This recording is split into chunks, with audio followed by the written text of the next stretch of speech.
Well, of course, the report, Karen, as you point out, doesn't exonerate Russian individuals. Over the course of 22 months, we've seen 25 Russian nationals named, and the report makes two clear issues around Russian involvement. One being the attempt to use social media as a way of influencing people to vote, and the other, of course, is hacking attempts to Hillary Clinton's associates and their email accounts. And the report makes it very clear that those claims and those indictments stand. So while President Trump may be doing victory laps here in Moscow, as you can imagine, the reaction has been somewhat more muted. The official line has been, we have not read the full report.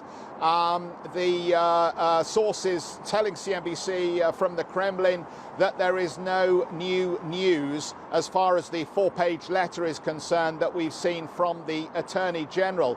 I will just tell you, within the last hour, we've had several more voices chiming in on this, and they are setting a slightly different tone. These are senior Russian lawmakers. Alexei Puskov has talked about the Mueller investigation as being mainly set up to demonize Russia, and Konstantin Kosachev talked about, well, this is 2 lost years in Russia-US relations. Perhaps we have an opportunity in the wake of the Mueller investigation now being presented for there to be some kind of reset in relations. Of course, we'll have to see what the direction of travel is in relations going forward. But let's be very clear about this. There is in no sense at all an exoneration of the allegations leveled at associates of the Russian government who are said to have been involved in meddling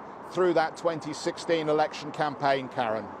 Geoff, it won't have escaped our viewers' notice that you were in the same point at the same camera last week, having just conducted a fantastic interview with Mr. Deripaska, who was complaining about his treatment by the US legal stroke constitutional system as well. Just tie the knots for us and tie these stories together. Things as a whole are not getting better in those relations, are they?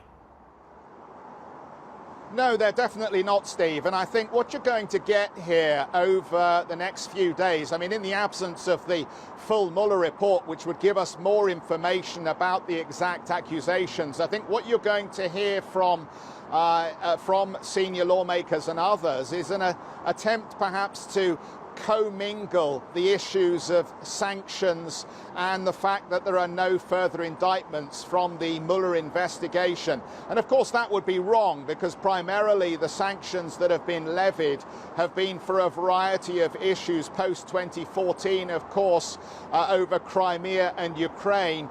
But those sanctions that were leveled against Mr. Deripaska and other billionaires who were allegedly involved in foul business practice around the world. But I think as the Russians try to move forward here and find a new basis for perhaps a reset in the relationship with Washington politically, or at least some improvement in relations that might lead to a diminution of the very crippling sanctions that have been imposed, it makes sense for them to leap upon this narrative of, well, now Mueller is done and out of the way, perhaps there are fresh grounds for us to move forward. Of course, you'll remember, Steve, and we reported on it, I think, again from Moscow, as we had that Helsinki meeting between Presidents Trump and Putin just days before, is when we got that significant indictment of 12 Russian nationals perceived to be working for the secret services here, who were said to have been involved in the meddling and the hacking that Mueller said took place. So this remains still, I think, very much a speed hump in any further improvement in relations, but at least here they'll be hoping that they can push the Mueller investigation into the rearview mirror. Hi, I'm Joanna Bersecci, and thank you for watching. You can check out more of our videos by clicking on the boxes on the screen. And don't forget to subscribe to our channel for more from CNBC International. Thank you for watching.